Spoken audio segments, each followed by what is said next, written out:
الحمد لله وكفى وسلام على عباده الذين اصطفى أما بعد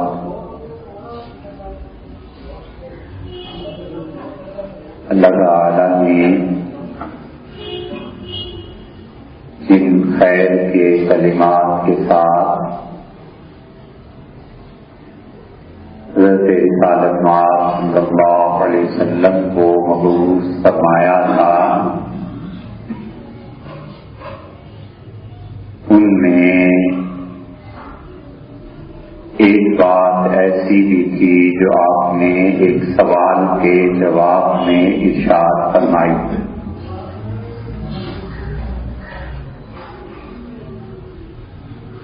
اور ایک صحابی رضی اللہ عنہ نے آپ سے دریافت فرمایا کہ اللہ کے رسول کوئی سب سے اچھا خیر کا عمل بتا دیں جس سے میں عمل کرتا رہوں۔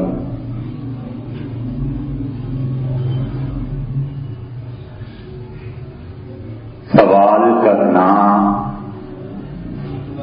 اور علمی باتوں کا پوچھنا یہ خود بہت بڑی نیکی ہے،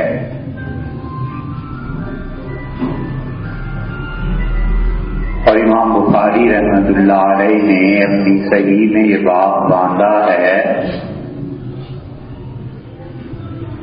کہ کسی عالم دین کا یہ کہنا کہ میں اس مسئلے کو نہیں جانتا یہی علم میں سے ہے۔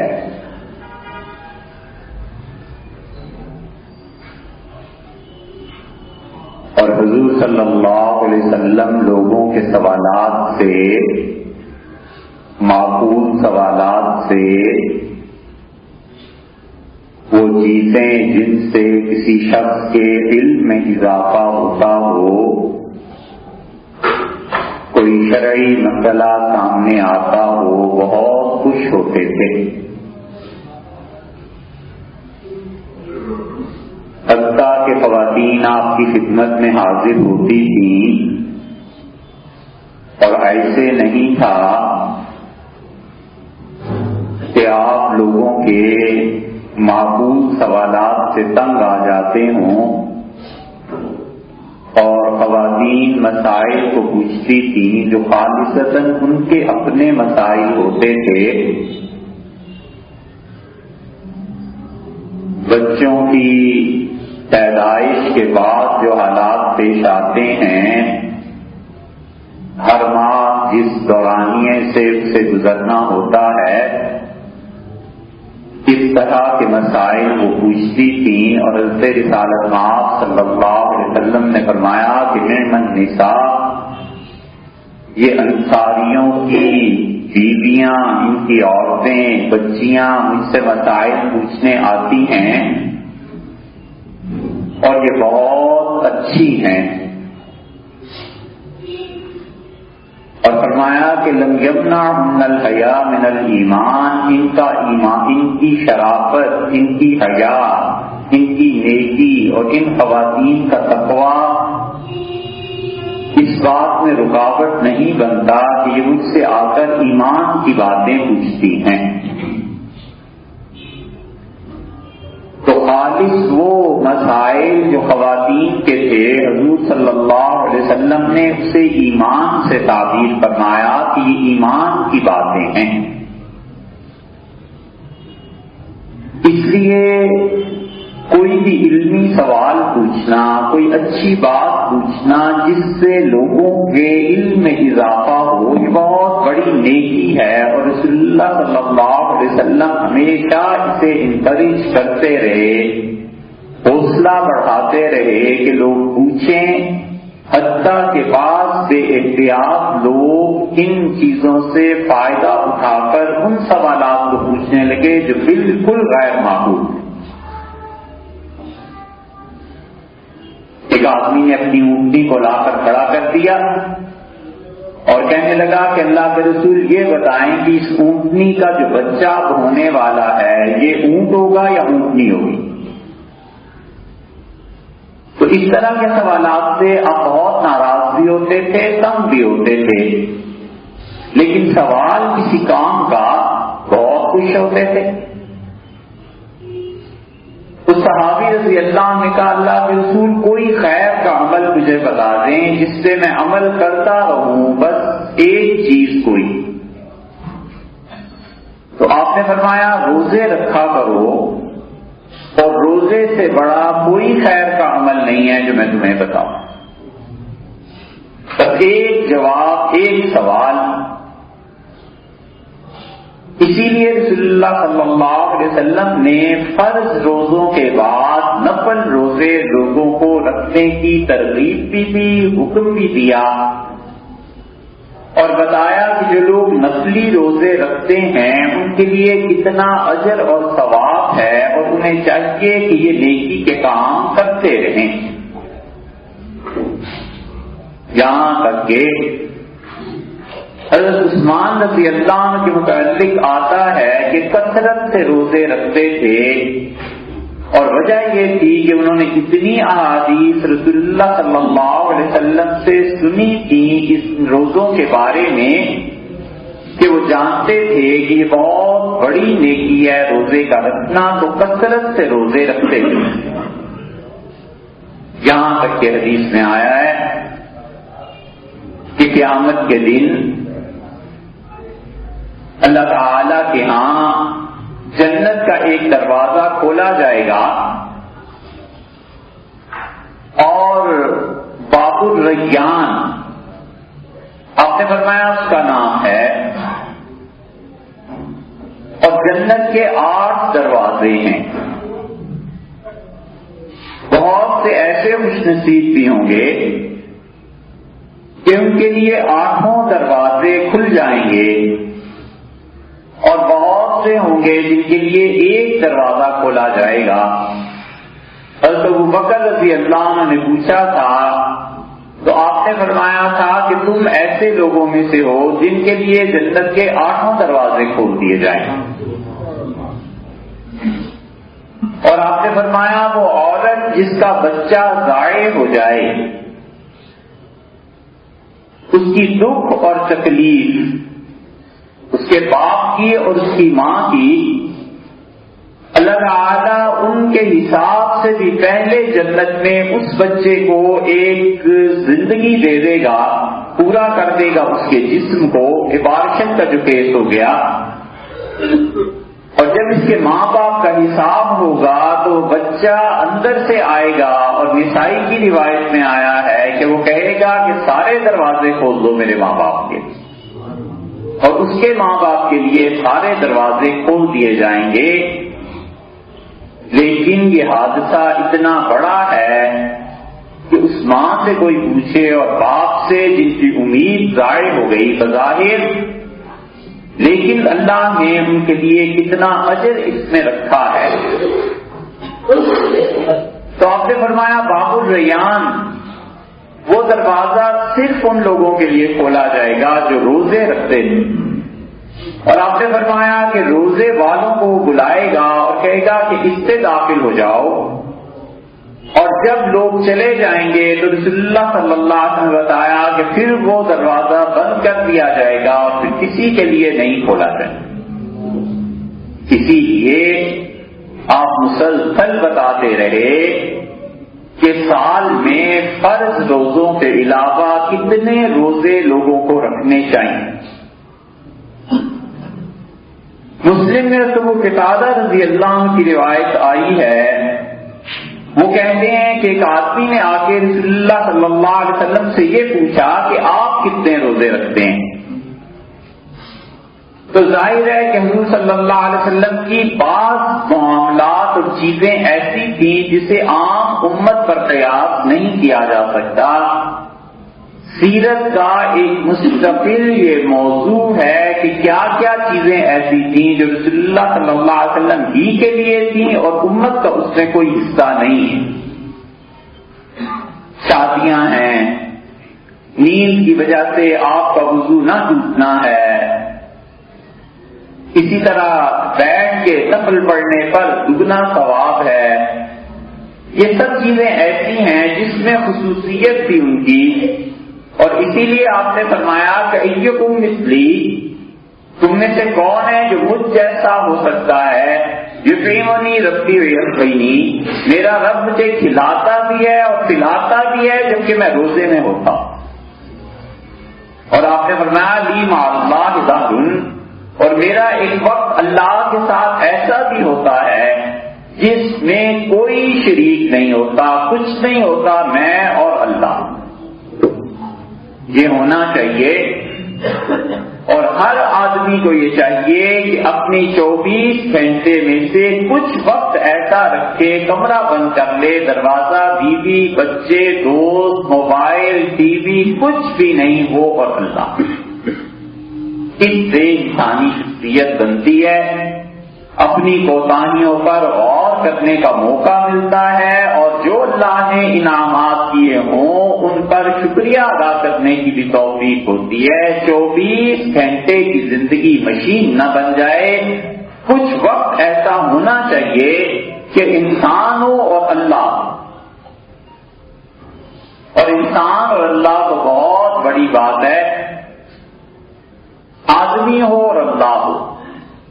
اور آدمی بھی بہت بڑی بات ہے، بندہ ہو اور اللہ۔ بندے میں اور انسان میں بڑا فرق ہے،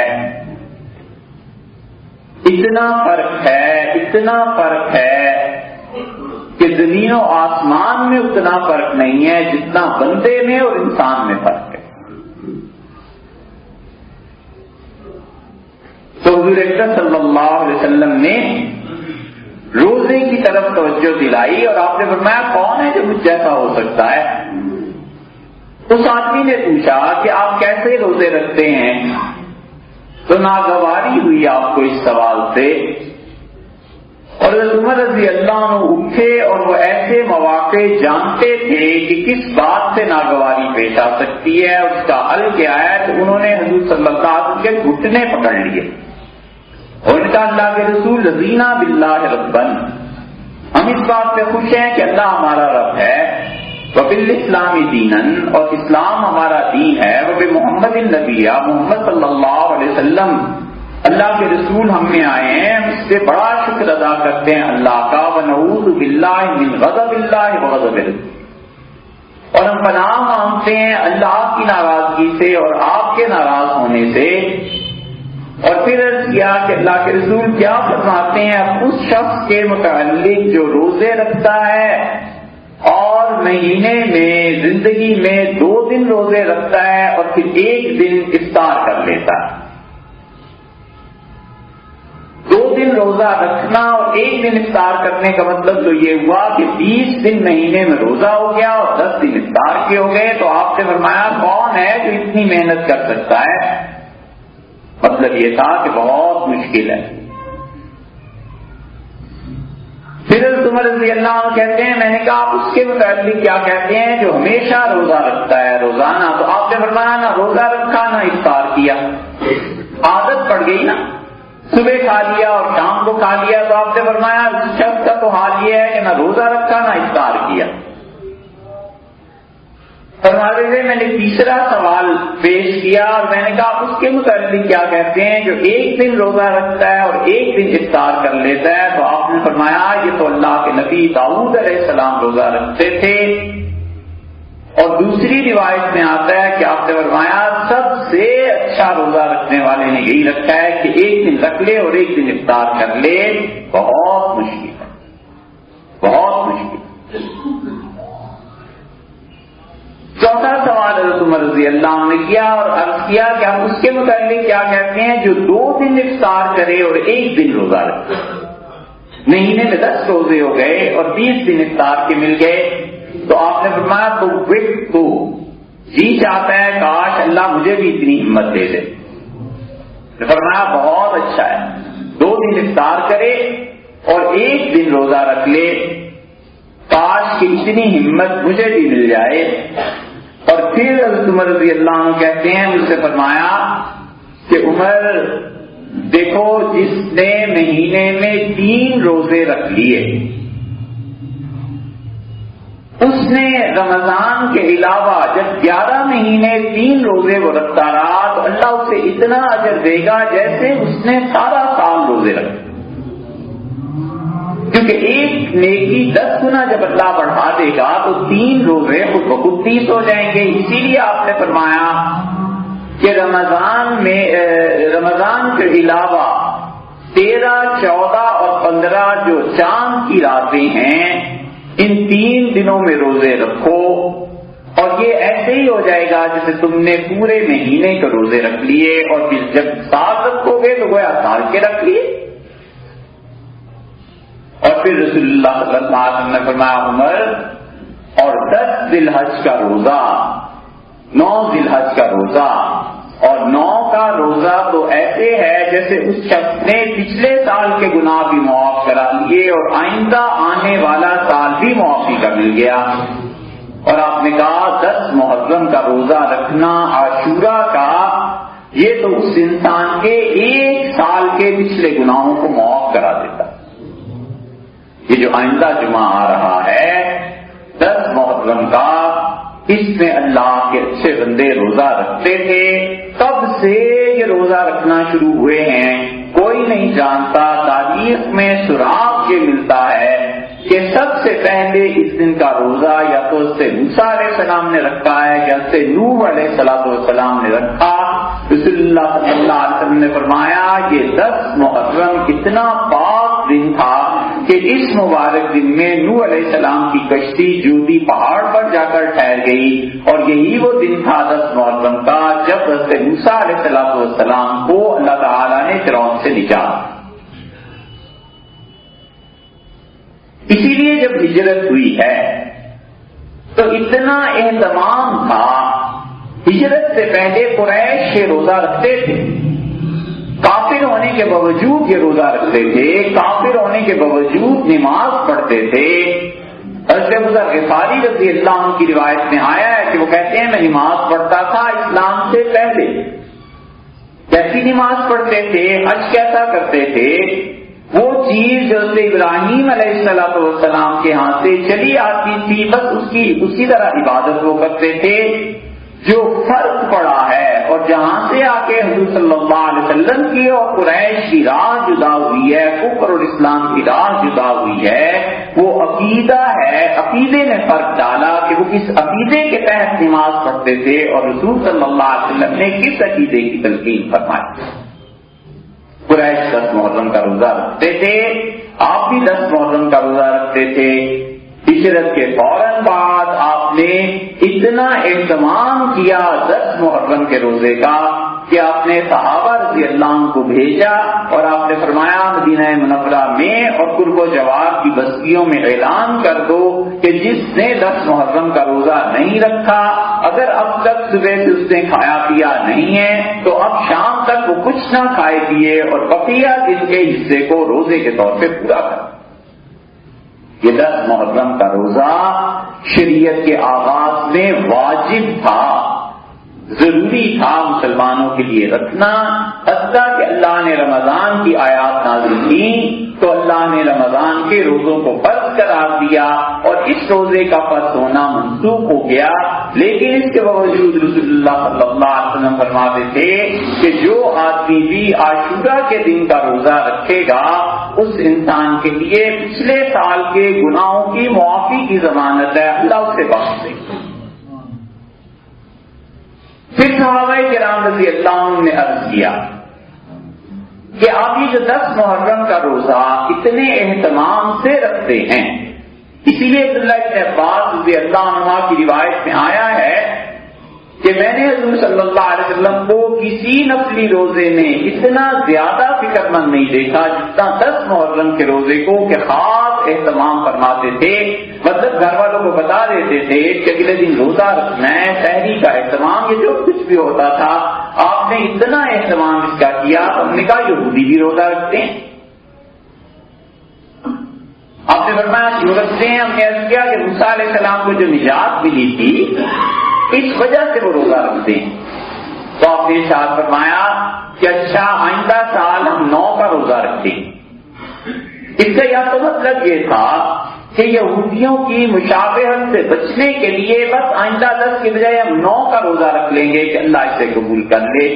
اور یا مطلب یہ تھا کہ 9 اور 10 دونوں کو ملا کر رکھیں گے۔ محدثین دونوں طرف گئے ہیں، اس لیے حضور صلی اللہ علیہ وسلم کی تو حیات رہی نہیں، وفات سے فوراً پہلے ہی کچھ عرصہ پہلے یہ فرمایا تھا ربیع الاول میں وفات ہوئی ہے، محرم گزر چکا تھا، تو درمیان میں کیا سفر ہی تھا نا، بس ان 1-2 مہینوں میں کہیں ارشاد فرمایا تھا، اگلا محرم آپ پہ آیا نہیں، اس لیے طے نہیں ہوا کہ آپ نے صحیح معنی میں 9 کا تعین کر دیا تھا، یہ مراد تھی کہ 9 اور 10 دونوں کو ملائیں گے۔ اس لیے پرانے زمانے میں جب مخلوط معاشرے تھے، مسلمانوں کے معاشرے مخلوط ہوا کرتے تھے، کافروں کے ساتھ رہتے تھے، بر صغیر میں ہندو مسلمان رہتے تھے، اسپین میں یہودی عیسائی اور مسلمان رہتے تھے، یہ شام اور عراق میں یہودی بسا کرتے تھے، سارے مخلوط معاشرے ہوا کرتے تھے۔ تو جب مخلوط معاشرے ہوتے تھے اور یہودی بھی روزہ رکھتے تھے تو اس وقت فقہا نے کہا کہ 9 اور 10 کا روزہ رکھے یا 10 اور 11 کا روزہ رکھے، لیکن اب چونکہ وہ معاشرے رہے ہی نہیں، حتیٰ کہ یہودی بھی اب بہت تھوڑے رہ گئے جو یہ روزہ رکھتے ہیں، اس لیے بتا دیا گیا کہ اب کوئی آدمی صرف 10 محرم کا بھی روزہ رکھ لے تو بھی کام۔ اس روزہ رکھنے کا مطلب یہ ہے کہ انسان کے دل میں دنیا کی محبت سرد پڑے، اور روزے کا مطلب یہ ہے کہ انسان بھوک اور پیاس کو برداشت کرے اور یہ سوچے کہ کتنے ہی اللہ کے بندے ہیں جن کی زندگیاں ایسے گزر جاتی ہیں، اور مجھے جو اللہ نے کھانے پینے کو دی ہے تو میرا کیا حق بنتا ہے اور ان کا کیا جرم ہے کہ وہ اس سے معروم ہیں۔ یہ سب چیزیں انسان کو فکر دلاتی ہیں کہ دنیا کی محبت سے دل کو پاک کرے، ہمت کرے، اور ہمت کر کے نیکی کے کاموں میں آگے بڑھے۔ شیطان کا بہت مؤثر حربہ یہ ہے کہ وہ آدمی کو سستی میں ڈال دے، اور سست آدمی وہ 2 کام کرتا ہے، ایک تو جو کام کل ہو سکتا ہے اسے آج نہیں کرتا۔ سست آدمی کو آپ دیکھیں، جو کام کل کر سکنے کا اگر ذرہ بھی برابر بھی ہونا تو آج کبھی نہیں کرے، اور سست آدمی ہو کہ وہ دیکھتا رہتا ہے کہ جو کام دوسرے کر سکتے ہیں میرے کہے پہ میں خود کبھی نہ کروں، اپنی جگہ پہ بیٹھا رہوں۔ یہ ہے شیطان کا حربہ کہ وہ نیکی کے کاموں میں انسان کو سست کر دیتا ہے، اور انسان ہمت کر کے اور انسان اپنے ارادے کو مضبوط کر کے نیکی کا کوئی کام کر گزرے، اس کے رب کے ہاں یقیناً اس کے لیے اجر ہے اور ثواب ہے، اور دنیا کی محبت اس سے کم ہوتی ہے جب آدمی مسلسل روزے رکھتے۔ حضور اکرم صلی اللہ علیہ وسلم سے کسی جوان نے آ کے عرض کیا، لڑکے نے، کہ اللہ کے رسول میری خواہشات اتنی زیادہ ہیں کہ ڈر لگتا ہے میں کسی دن کسی گناہ میں پڑ جاؤں گا، تو آپ نے اسے ایک بات ارشاد فرمائی، بس اتنا کہا کہ علیک بالصوم، مسلسل روزے رکھا۔ مسلسل روزے رکھنے سے دل میں پاکیزگی پیدا ہوتی ہے، دل میں نور پیدا ہوتا ہے، اور یہ مسلسل روزے رکھنے سے دنیا کی محبت دل سے نکلتی ہے۔ یہ دنیا ایسی چیز ہے کہ اللہ کے اچھے بندے اس کی محبت کے قریب نہیں گئے، اور محبت ہوئی بھی تو دل کو پاک کر لیا۔ ایک بزرگ تھے اور انہوں نے عالم کشف میں دنیا کو دیکھا، بالکل خوبصورت نئی نویلی دلہن کی طرح کنواری لڑکی، بڑے حیران ہوئے، اور انہوں نے کہا لاکھوں سال تو تیری عمر ہو گئی اور اتنے تیرے قسم دنیا میں گزرے تجھے چاہنے والے، اور پھر بھی کنواری کی کنواری، یہ کیا ماجرا ہے؟ تو اس نے کہا حضرت جو مرد تھے انہوں نے ہاتھ نہیں لگایا، اور جنہوں نے ہاتھ لگایا وہ مرد نہیں تھے، اس لیے یہی ہاتھ۔ جو مرد ہوتے ہیں جنہیں اللہ کے لیے زندگی میں کوئی کام کرنا ہوتا ہے، وہ اپنے دل کو پاک رکھتے ہیں عہدے کی محبت سے، دنیا کی محبت سے، پیسے کی محبت سے، گھر کی محبت سے، گاڑیوں کی محبت سے، زندگی سے اتنا ہی تعلق ہے جو بقدر ضرورت ہے، اور محبت ان چیزوں کی بھی نہیں ہے، بس ضرورت کے مطابق کام ہے اور کچھ۔ روزہ اس میں معاون ثابت ہوتا ہے، اور مسلسل روزے رکھنا دل کو پاک کر دیتا ہے ان چیزوں کی محبت سے، اور اللہ کی راہ میں اور انسان میں سب سے بڑا حجاب خود انسان کا اپنا نفس ہے۔ اس کو لذت چاہیے، اس نفس کو مزہ چاہیے، اور یہ مزے روزوں سے ملتے ہیں مسلسل رکھنے سے۔ انسان کو چاہیے کہ اس کی پریکٹس کرے۔ اب اگلا جمعہ ہے 10 محرم ہے، اس کا روزہ رکھنا چاہیے۔ حضور صلی اللہ علیہ وسلم اس کا حکم بھی دیتے تھے اور بتاتے تھے کہ پچھلے 1 سال کے گناہ اللہ کے ہاتھ سے معاف کرا دیتے۔